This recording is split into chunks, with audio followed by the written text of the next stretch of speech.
Okay, good day mga ka-Airsoft. Good day mga kabigman. Hello po sa inyo lahat. This is our third video, third unboxing for shipping for the day.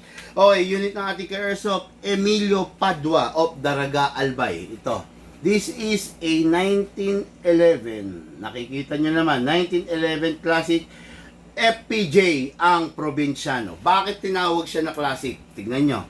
Number one, wala siyang rail for the upgrades like flashlight, scope mount, etc. etc. Wala siyang rail, wala rin siyang magwell. Makikita nyo, walang embudo dito sa baba. At makikita nyo yung safe niya, empty dito sa part na to. Walang safe. Dito lang yung safe. Ayan. Kasi way back, during the time of this unit, hindi pa naman uso yung mga ganun technology. Another one, look at the front sight and the rear sight. Fixed iron sight lang siya, di ba? Hindi siya na-upgrade, hindi mo siya pwedeng palitan ng mga optic sight at saka hindi siya adjustable. Kaya itong unit na to is a 1911 Classic. Request po ng ating ka-Airsoft, Emilio Padua of Daraga Albay. Okay? Ngayon, review and unbox po natin. Dire-diretso na. Number 1, syempre ang magazine, press the valve, then spray. Okay, then dito po sa ilalim, spray din po. Inlet valve po yan. Yung unit, kunin po natin, kasa, ilak manually, spray po rito, spray po sa nozzle. Yun. Okay, remind ko lang ulit, itong unit na to is a 1911 Classic.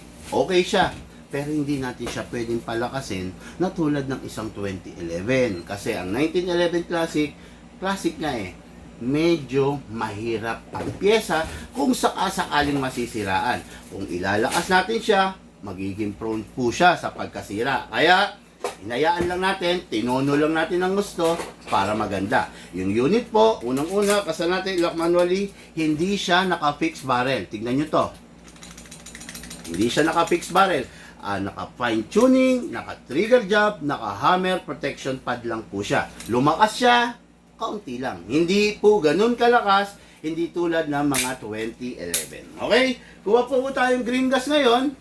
Upside down, 12 kg lang po Then press down.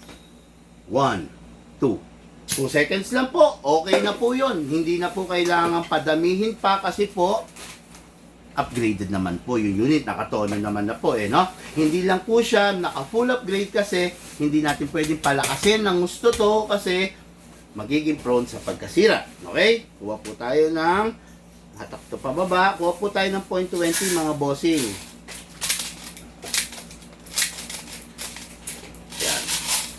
Okay, 0.20 for the chrono, then ito po 0.30 for the firing. Okay? Mga Airsoft, makikita nyo to single stock magazine lang siya. Kasi this is a classic A1911. Ang mga matakakapal yung magazine, yung mga high kappa, yun po yung mga 2011. Okay, pasok natin. Kasa, ready to fire. Chrono test po tayo mga Airsoft, no? Firing. 396. Yung stock FPS po nito is around 320 to 330. Pero 396, okay na. Pero hindi natin siya pwedeng patungtungin ng 400 kasi delikado nga dahil classic unit. Firing! 390 FPS. Firing! 391 FPS. Firing! 387 FPS. Okay na yan. Masaya na yan. Maganda na yan. Pwede na. Firing po tayo mga ka-Airsoft. 1911, may beaver. Kailangan po mape-press with your palm para magdire-diretso. Firing! Open slide. Kasi wala na po siyang bala. Next thing to do, release the magazine. Medyo mahirap lang.